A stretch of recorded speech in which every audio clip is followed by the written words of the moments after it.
আসসালামু আলাইকুম সবাইকে। আজকে আমরা দেখব হসপিটাল অফ সফটওয়্যারের মাধ্যমে কিভাবে ওপিডি যে আউটডোর বিলটা করেছি আমরা, আউটডোর বিলের যদি কোনো ডিউ থাকে, ডিউটা কিভাবে বের করব বা ডিউটা পরিশোধ কিভাবে করব। এর জন্য ওপিডি থেকে ওপিডি ডিউ লিস্ট এই অপশনে যাব।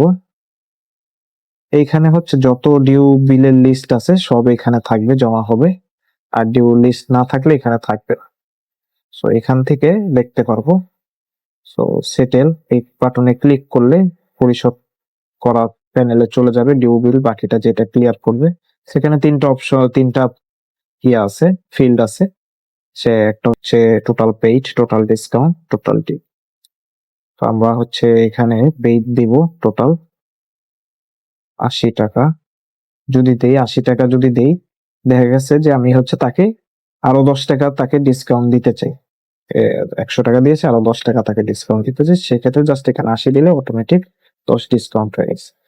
বা আমি হচ্ছে তাকে ১০ টাকাও ডিসকাউন্ট দিব না, সে হচ্ছে ৮০ টাকা দিয়ে বাকি ১০ টাকা এখনো সে ডিউ রাখবে, ১০ টাকা আরো সে ডিউ রাখবে, সেটাও করা যাবে।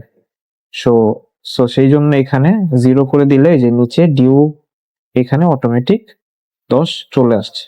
সো সব ধরনের অপশনই এখানে করা আছে সুবিধা মতো। সো আমরা আপাতত এরকম ৯০ ক্লিয়ার করে দেবো একদম পুরোটাই।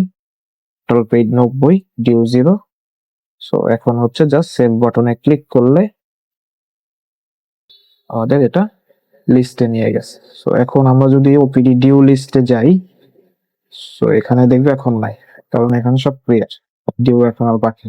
সেটা হচ্ছে রেগুলার লিস্টে যদি যাই, রেগুলার লিস্টে এটা আছে, রেগুলার লিস্টে অলরেডি থাকবে যেগুলা হচ্ছে ক্লিয়ার হয়ে গেছে। সেখানে আমরা পরে যে সার্চ অপশন আছে এখানে হচ্ছে পেশেন্টের নেম, পেশেন্টের আইডি বা পেশেন্টের ফোন নাম্বার দিয়েও সার্চ করতে পারবো উপরে। সেইভাবে মূলত আমরা ওপিডি ডিউ বিল গুলা ক্লিয়ার করবো বা খুঁজে বের করবো। ধন্যবাদ সবাইকে।